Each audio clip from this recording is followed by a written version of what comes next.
This is Sonu from the Learning Point, and today we are going to talk about NCERT solutions of the atom and molecules in part 6.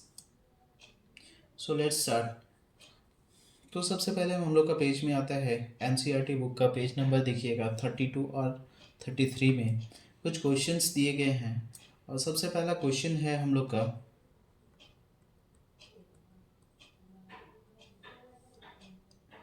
In a reaction, 5.3 gram of sodium carbonate react with 6 gram of acetic acid.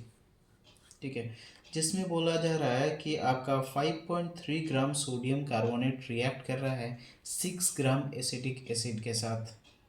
ठीक है, तो किसी भी reaction में जब पहले जो react करता है वो क्या होता है, रिएक्टेंट।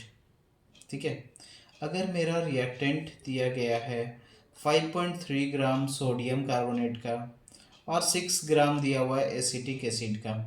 ठीक है, एंड द प्रोडक्ट वेयर, और उसके बाद जो मेरा प्रोडक्ट बन रहा है वो 2.2 ग्राम का बन रहा है कार्बन डाइऑक्साइड, 0.9 ग्राम का बन रहा है वाटर और 8.2 ग्राम का बन रहा है सोडियम एसिटेट। ठीक है, तो मेरा प्रोडक्ट सोडियम कार्बोनेट और एसिटिक एसिड है और प्रोडक्ट में मेरा कार्बन डाइऑक्साइड, सोडियम एसिटेट और वाटर बन रहा है। तो ठीक है, तो हमको इसमें निकालना क्या है। इसको हमको लॉ ऑफ कंजर्वेशन ऑफ मास को वो कैसे सेटिस्फाई करते हैं वो हमको बताने का है।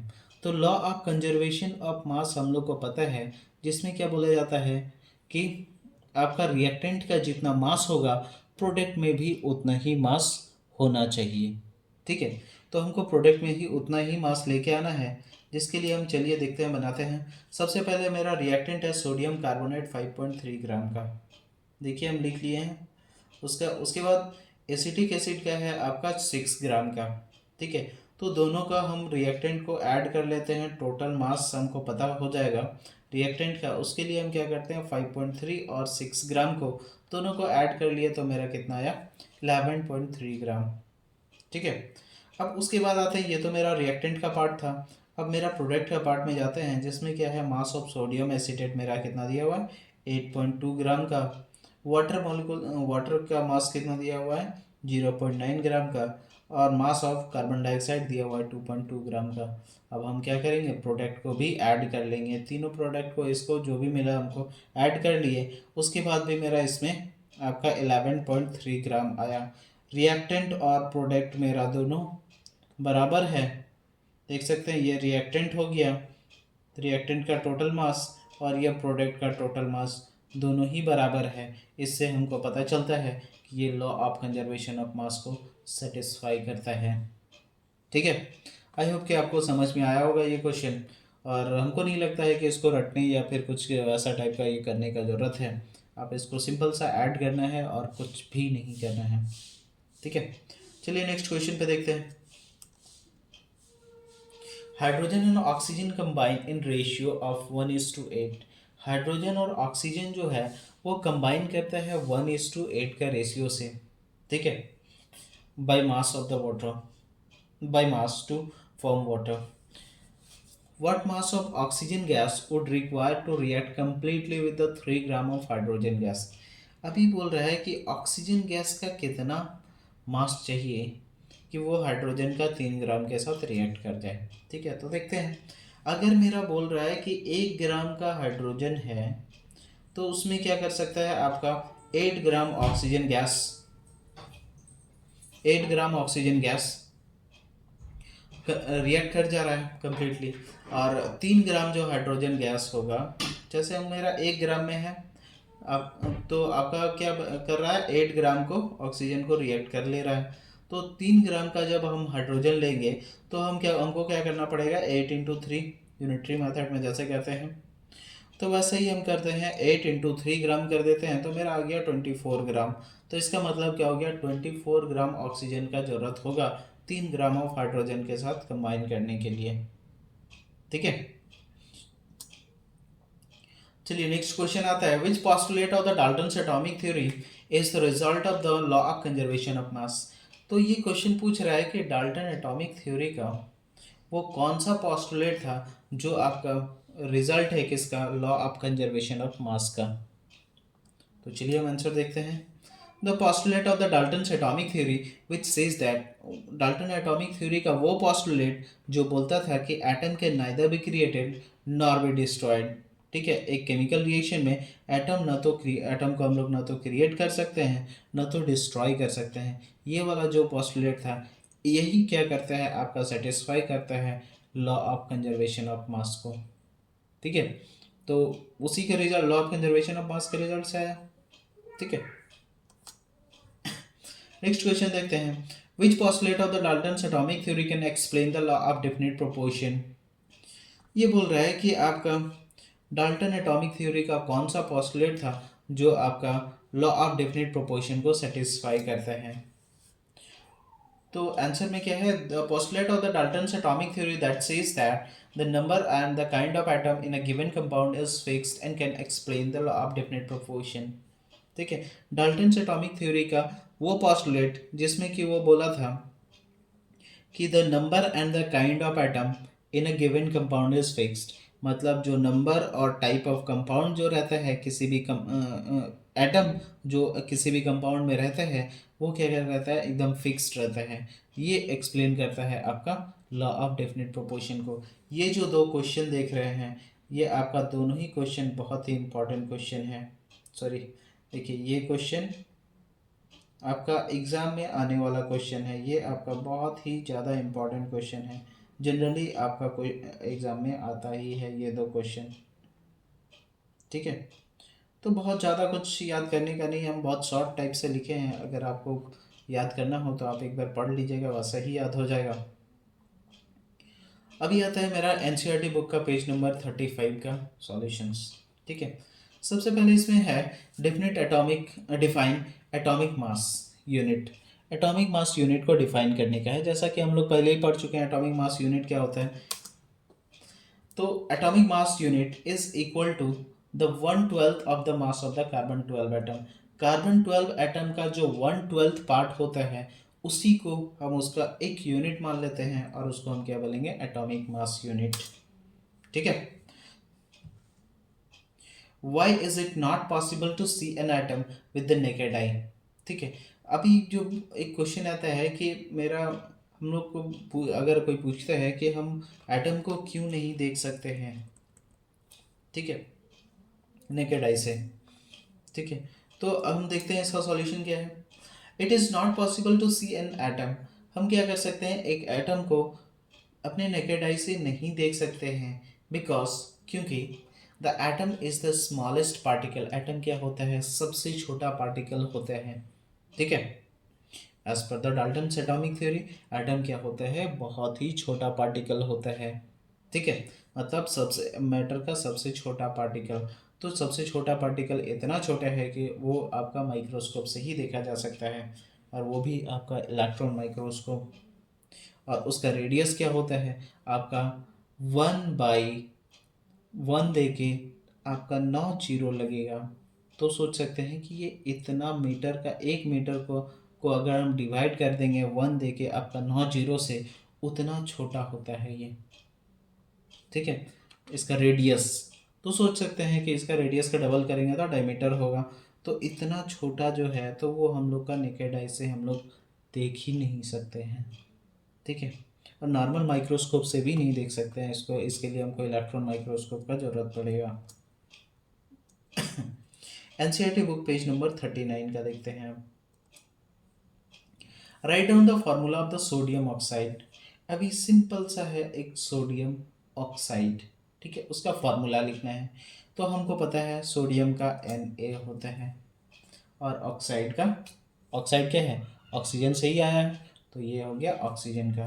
तो हम दोनों का सिंबल पहले लिख लेते हैं, देख सकते हैं यहाँ पे हम, यहाँ पे दोनों का सिंबल लिख लिए सोडियम का, उसके बाद ऑक्सीजन का, दोनों का सिंबल लिख लिए। सोडियम का वैलेंसी कितना होता है, +1 का वैलेंसी होता है। ऑक्सीजन का क्या होता है आपका -2 का रहता है।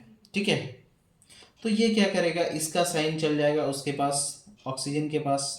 तो ऑक्सीजन के पास इसका जाएगा +1 है, तो यहाँ पर कोई चार्ज देने का ज़रूरत नहीं है, यहाँ पर +1 आया तो कोई चार्ज देने का ज़रूरत नहीं है। इसका क्या है, Na का, ऑक्सीजन का क्या था, -2 था, देख सकते हैं यहाँ पे -2 था, तो ऑक्सीजन का ये -2 चल गया किसके पास, आपका सोडियम के पास। अब जब सोडियम के पास गया तो इसका नीचे में लग गया 2, और इसका 1 भी हो सकता था, लेकिन हम 1 लिखे या ना लिखे इसका कोई फ़र्क नहीं पड़ता है। ठीक है, आई होप कि समझ में आ रहा होगा आप लोग को। अल्मीनियम क्लोराइड, उसके बाद अल्मीनियम क्लोराइड का क्या होता है, अल्मीनियम का तो पता ही है Al होता है और क्लोराइड का Cl होता है। ठीक है, अल्मीनियम का क्या होता है, आपका वैलेंसी 3+ होता है। ठीक है, तो आपका अल्मीनियम का 3+ होता है और क्लोरीन को चाहिए होता है 1, तो इसीलिए उसका -1 होता है। तो हम क्या करेंगे, अल्मीनियम के पास 3+ था वो Cl के नीचे जाएगा, और आपका Cl के पास जो -1 था वो Al के नीचे जाएगा। तो हम यहाँ पे 1 भी लिख सकते हैं, चार्ज यहाँ पे लिखा नहीं जाता है, तो Al के नीचे अगर हम 1 लिखेंगे तो इसका कोई मतलब नहीं बनता है, इसीलिए हम Al को वैसे ही रख दिए और Cl3 बना दिए। और इस टाइप से हम क्या कर सकते हैं, नेम दे सकते हैं। उसके बाद आता है सोडियम सल्फेट। ठीक है, सोडियम का तो पता ही है, आपका Na होता है, सल्फेट के लिए S होता है, सल्फर का ऐसे ही होता है, तो उसको सल्फेट फॉर्म में है। तो जैसे देख सकते हैं इसका Na का +1 होता है, जैसे कि आप लोग को पता होगा, और सल्फर का S का 2 होता है माइनस में। ठीक है, तो हम क्या करेंगे, ये -2 फिर इसके पास जाएगा Na के नीचे, और इसका जो +1 था उसके नीचे जाएगा, तो इसका +1 यहाँ पे गया, S1 हो गया, और ये इसका -2 था, ये इसके Na के नीचे में गया, और ये क्या बन गया, Na2S। ठीक है, और इस टाइप से हम क्या कर सकते हैं, सोडियम सल्फेट नाम बना सकते हैं। ठीक है, उसके बाद आता है मैग्नीशियम हाइड्रोक्साइड। मैग्नीशियम का आपको जैसे पता ही है, मैग्नीशियम का क्या होता है, Mg होता है, और हाइड्रोक्साइड के लिए क्या लगता है, मेरा OH लगता है। ठीक है, यहाँ पे ऐसा नहीं सोचिएगा कि हाइड्रोक्साइड है तो हम क्या करेंगे, हाइड्रोजन H लगा देंगे, वैसे नहीं है, हाइड्रोजन के साथ साथ यहाँ पे ऑक्साइड भी लगा हुआ है। ठीक है, तो इसके लिए ये क्या हो गया, OH। मैग्नीशियम का क्या होता है, आपका 2+ होता है, और ऑक्सीजन का होता है -1, और इसका -1 Mg के नीचे जाएगा, और इसका +2 OH के नीचे जाएगा। जब Mg के नीचे गया तो ये 1 हो गया, OH के नीचे गया तो ये 2 हो गया, और आपका MgOH का होल 2 हो जाएगा। सॉरी, होल 2 तो हम लिखे नहीं है, यहाँ पे होल 2 हो जाएगा। Right on the name of the compound represented by the following फार्मूले। ठीक है, जैसे देख सकते हैं Al2SO4 का होल 3 दिया हुआ है। ठीक है, Al के लिए जो सबसे पहले पहले वाला जो आपका ये आता है एलिमेंट, जो आपका कंपाउंड के सब पहले में होता है, तो उसका नेमिंग में कोई भी चेंज नहीं आता है। ठीक है, जैसे आपके घर में अगर आपका मदर फादर हैं तो आपकी मदर का नाम चेंज होता है, फादर का नाम चेंज नहीं होता है। मिसेस फलाना, मिसेस ये वगैरह बोला जाता है, लेकिन आपका मिस्टर उनका मिसेस के नाम से नहीं जाना जाता। इसीलिए हम क्या बोल सकते हैं कि एल्युमिनियम जो है ये, इसका नाम चेंज नहीं होगा, चाहे इसमें 2 लगे, 3 लगे, 4 लगे, 5 लगे, कुछ भी लगे, लेकिन इसका नाम में कोई भी चेंज नहीं आता है। अब जब यहाँ पर सल्फ़र है तो ये क्या करेगा, इसको बैलेंस करने के लिए 2 एल्युमिनियम है, इसमें क्या रहता है आपका SO4 में क्या रहता है, 2- रहता है, इसके लिए यहाँ 2 चल गया, Al का 3+ होता है, इसके नीचे चला गया। ठीक है, तो आपका क्या बन गया, एल्युमिनियम सल्फेट। ठीक है, अगर ये है आपका Ca का मतलब होता है कैल्शियम, और Cl का मतलब होता है क्लोराइड, क्लोरीन होता है तो उसका क्लोराइड फॉर्म में है। ठीक है, कैल्शियम क्लोराइड। जैसे यहाँ पे पोटेशियम है के का मतलब हो गया पोटेशियम, SO4 का क्या होता है सल्फेट, तो आपका पोटेशियम सल्फेट हो गया। जैसे यहाँ पर के है पोटेशियम, यहाँ पे NO3 है, NO3 को क्या बोलते हैं, नाइट्राइट।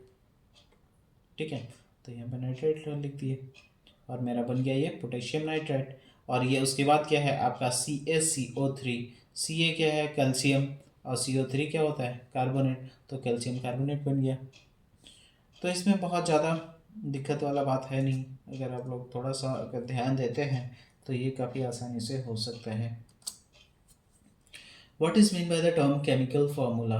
अभी केमिकल फार्मूला क्या होता है, चलिए देखते हैं।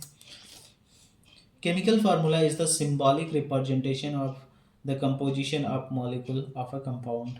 ठीक है, केमिकल फार्मूला हम बोले किसको, अगर हम लोग किसी भी कंपाउंड का जो मॉलिक्यूल्स कंपाउंड जो बना है कुछ मॉलिक्यूल से मिलकर बना होगा, वो सब जो मॉलिक्यूल का जो रिप्रेजेंटेशन करेंगे अगर हम सिंबॉलिक रूप में करें तो हम उसको क्या बोल सकते हैं, केमिकल फार्मूला।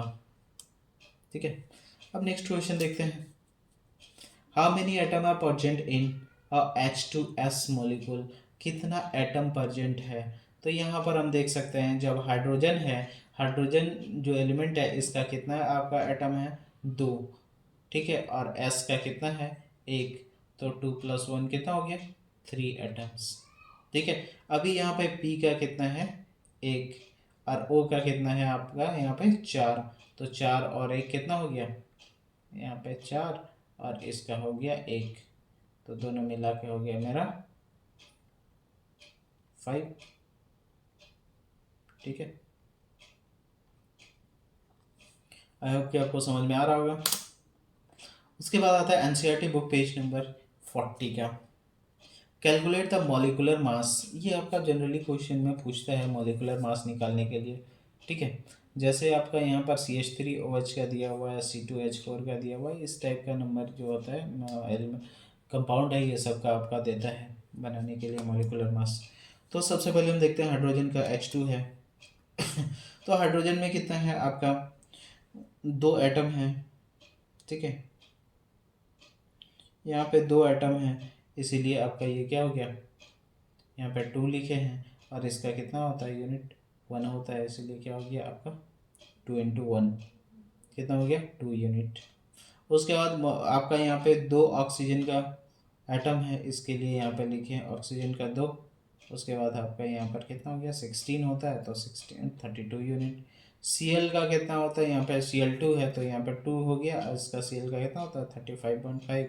तो इसके 2 के साथ मल्टीप्लाई अप्लाई किए तो आपका कितना आया, 71 यूनिट। आपका इसमें आपको डरने का बात नहीं है कि इसका 1 होता है, इसका 16 होता है, ये आपका यहाँ पर क्वेश्चन में लिखा हुआ नहीं है, लेकिन आपका जब एग्जाम में क्वेश्चन आएगा तो यहाँ पे हाइड्रोजन का 1 होता है, या ऑक्सीजन का 2 होता है, या Cl2 का 35.5 होता है, ये आपको वहाँ पर दिया होगा। तो आपको इसमें डरने वाला बात नहीं है कि इसमें क्या डालेंगे वैसा। ठीक है, और अगर आपको याद भी करना है तो आप उसको याद भी कर सकते हैं। उसके बाद था molecular mass of CO2। Molecular mass CO2 के लिए क्या होता है, mass of carbon, mass of carbon कितना होता है आपका 2, और उसके बाद मास ऑफ 2 ऑक्सीजन, 2 ऑक्सीजन है तो इसके लिए क्या हो गया 2 × 16। ठीक है, अगर हम दोनों को ऐड कर देते हैं तो मेरा कितना यूनिट का आता है मॉलिक्यूलर मास, 44 यूनिट्स का। ठीक है, अभी नेक्स्ट में देखते हैं जैसा CH4, molecular mass of CH4। तो सबसे पहले हम मॉलिक्यूलर मास देखते हैं C का कितना होता है, हमको 12 होता है, हम 12 लिख दिए। Mass of oxygen atom, oxygen का कितना है मेरा, यहाँ पे 2 ऑक्सीजन है।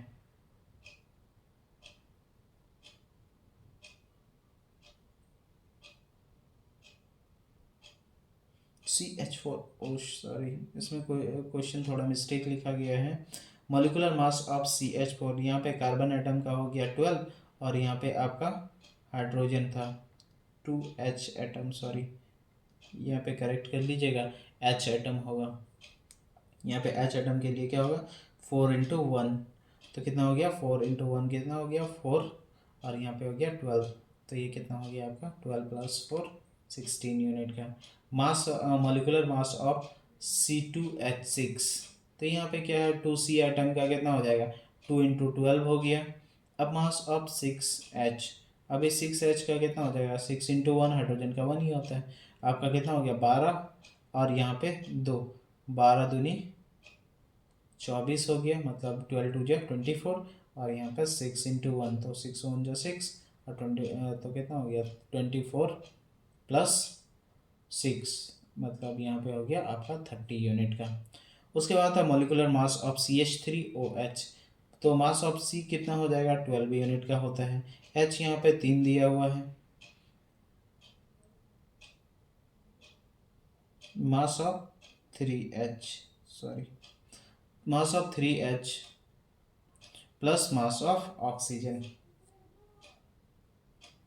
सॉरी यहाँ पे दिया गया है एक सेकेंड।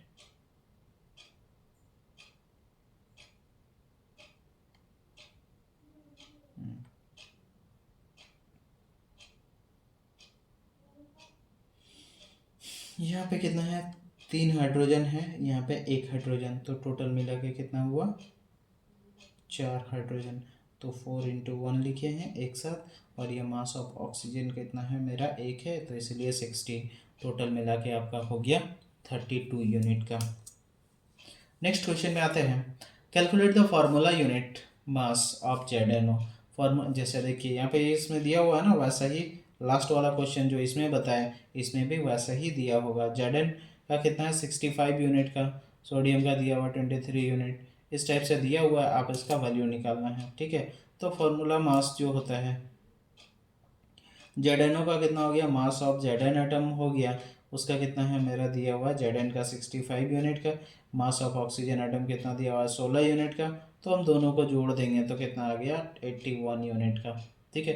तो ये फार्मूला यूनिट मास होता है, आप इसको दोनों को जोड़ने के बाद वैल्यू निकाल सकते हैं। जैसे K2CO3, तो K2 का क्या होता है, मतलब 2K है यहाँ पे, 2K 2 × 39 देख सकते हैं, K का 39 यूनिट होता है।